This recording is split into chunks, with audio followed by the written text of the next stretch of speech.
everyone. I wanted to talk to you today a little bit about some minor details about our class and what you should be doing and how you should conduct yourselves while we're in class. Just little tips to help you get through the year and make it a little bit easier for you. So let's get started. First thing I want you to do is get a notepad or get out a Google Doc, do something, take notes because you're going to need them. I'm going to give you an assignment at the end of this, and you will need the information from this video. You can handwrite them if you want, but it's easier for me to use a Google Doc. It's up to you.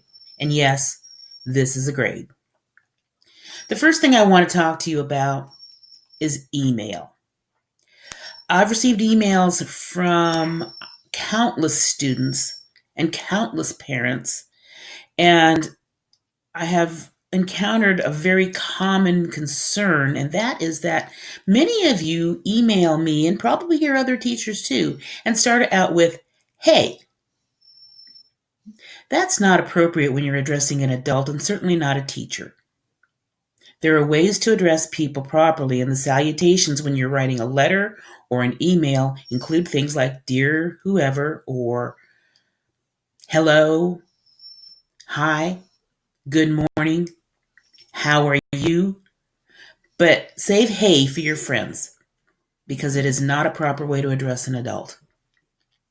The other thing I want you to remember is that email is asynchronous. Now, they've been throwing that word around a lot in the Gaston Virtual Academy lately, and that just simply means that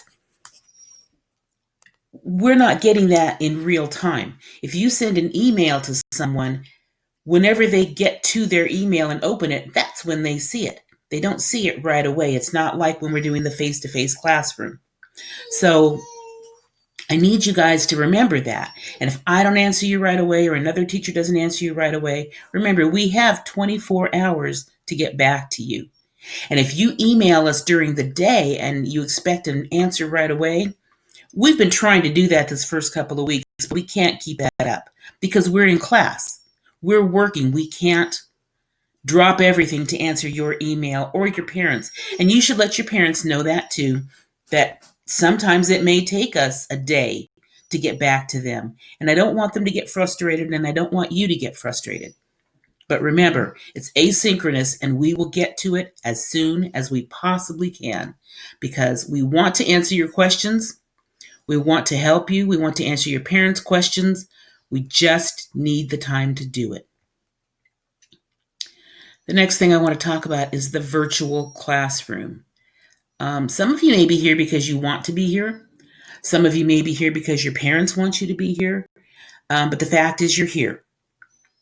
And you need to remember your netiquette.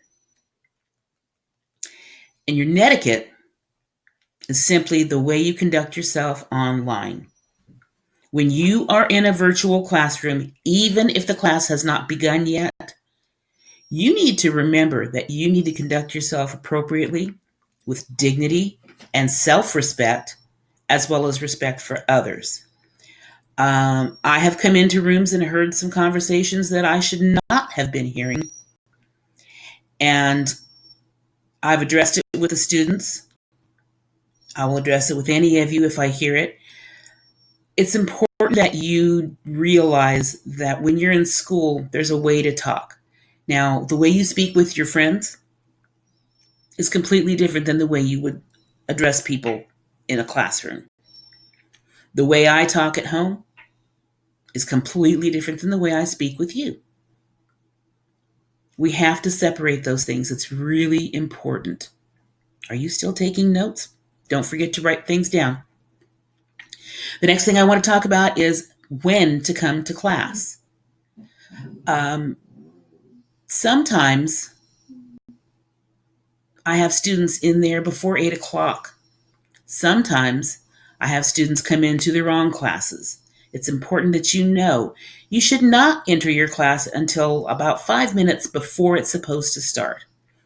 That means if you have me for homeroom, then you need to look at your schedule, see what time that homeroom starts, and don't come in more than 5 minutes before it. Our homeroom time is 9 to 9:20. So if you're not in my homeroom, I should not see you in there at that time. 8:55 is the earliest I should see you coming into my room unless you are there to ask me a specific question. I'll be online, but only if you have an important question that can't wait till class. Now, our academic classes start at 9:20. So from 9:20 to 10:20, you'll be in class with me if you have me for the first core. It's a little confusing. If there is a 2 next to English language arts for you, then I am your first core. If there is a 3 next to your English language arts, then I am your second class, and that starts at 10:30. I've been starting them a little bit early, but we're going to switch them up so that we get them on the right schedule. So we'll go from 10:30 to 11:30. Then we'll have a break. And if there's a 3 next to your English language arts class, you are my third core, my third class of the day, and that starts at 12 o'clock. It goes 12 to 1. And if there is a 5 next to it, then you are my fourth core. And that starts at 1:15 and goes till 2:15. So you shouldn't be coming in more than 5 minutes before those scheduled times. Okay? The other thing I want to point out too about the virtual classroom is that some of your parents have access to these rooms. They have signed up as observers, and they're in there to observe you. So you probably want to make sure you're on your best behavior, because if a parent complains to the school about any child in that classroom, we're all going to hear about it. All right, so general conduct. Think about when you were back in a brick and mortar school, way back. Go in the Wayback Machine, back to March. All the school rules apply. You cannot talk out of turn.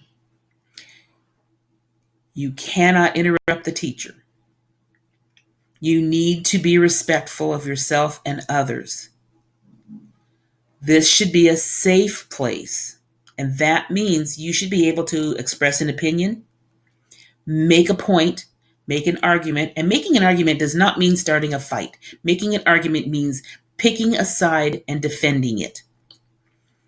I believe this because. And then if somebody says something that you disagree with, then you don't go, oh, well, you're such an idiot. That's not the way to talk to somebody, not in real life and not online. What you say is, I hear what you're saying, but have you ever considered?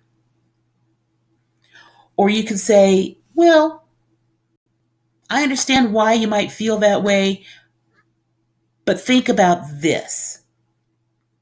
So there are positive ways to disagree with people, and that's what a safe place is. It's a place where we can exchange ideas, thoughts, feelings. We can make points and feel safe in saying those things. We don't all agree, and we shouldn't all agree.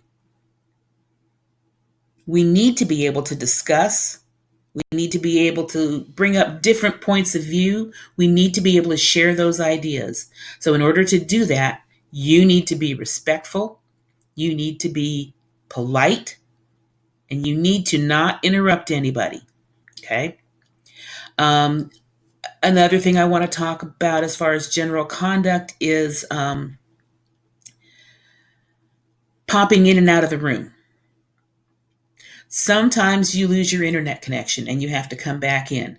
That's fine. I have no problem with that. It happens to me. Just remember, when you come back into the room, you're not going to go, I'm back. We'll see that you're back. Okay? You don't need to announce it. So again, just be polite. So now we're going to talk about completing work. You're still taking notes, right? So remember, in the virtual classroom, you are more responsible than you ever were before, because your teachers are not right there face to face with you in real life to sort of nudge you in the right direction to get your work done. We'll remind you. We'll put up assignments and assignment dates, but you are more responsible than ever for your own work. You need to make sure you're getting it done in time. You need to make sure you're doing it correctly. You need to make sure that it gets turned in before it's due or when it's due. Now, a lot of you have turned things in early already, saying, I just want to keep up. I just want to get ahead. I don't want to be behind. That's awesome. I love people like that. That's how I am. I want to do things ahead of time. I don't want to do anything at the last minute. If you're a last minute Nelly and it works for you, that's great. But remember, you are responsible for getting your work done. The other thing about your work is independent reading, and we'll talk about this in class too. You are expected to read for 30 minutes each school day. That means read a book, read a magazine, read a newspaper, read a story to one of your siblings or your pets. I read to my dogs all the time. They love it. I sing to my cat. That's another story. We won't talk about that. But I need you to read. It's part of your daily assignment. And in Canvas, on the media page, you will see a place for you to record your reading. It's a reading log page. It's not a long reading log. You need to fill it out. I'm going to give you the option. You can fill it out every day for 5 days, or you can fill it out once a week with your total reading for that week. Either one is fine with me. But if you're going to do the total reading for the week, you need to put in there somewhere saying this is my weekly reading log, not my daily reading log. Okay? So please do that. And by the way, if you don't want to read for 30 minutes all nonstop, that's fine. Read for 10 minutes. Go do something else. Read for 10 minutes later on. If you're reading one of those little stories to one of your siblings, it might only take 4 or 5 minutes, but that still counts as reading. Remember, it all counts. In the old days, we used to read cereal boxes. Kids probably don't do that anymore, but we used to read cereal boxes. So read whatever, but read. It's really important. And I've given you lots of options and ways to read. You can log into the Gaston County Public Library and check out books. You can go to Epic. You can go to Google Books. There are a lot of places online that have access to free books. If you like the Bluford series, their books are online, and I believe they're free. And if they aren't free and you want to read a Bluford book, let me know, because I get them for free online. It's just so important that you read. Reading helps you in every class you have. You need to read for everything. You will have to read your entire life. And the better you read, the more successful you can find yourself being. So at this point, I want to say I really have enjoyed our meetings. I've had some great conversations with some of you. And I want to keep doing that because I learn a lot from you guys, believe it or not. I mean, teachers can learn. We don't know everything. Believe me, we don't know everything. I like to talk to you about what you're doing, things that interest you, new music, especially new music. That's where I get my music from, is you guys, believe it or not. I mean, I know I'm old, but I still like music. And I often pick up new bands and new songs from my students. So that's important to me. That's why I have a jukebox in the media room. I like music. So if you have music to share with me, you should let me know. I'll be glad to listen to it. I don't want you playing it in the classroom unless it's a time when we can do that. But when you're working independently at home, I know some of you like to read and listen to music at the same time. If that works for you, that's fine.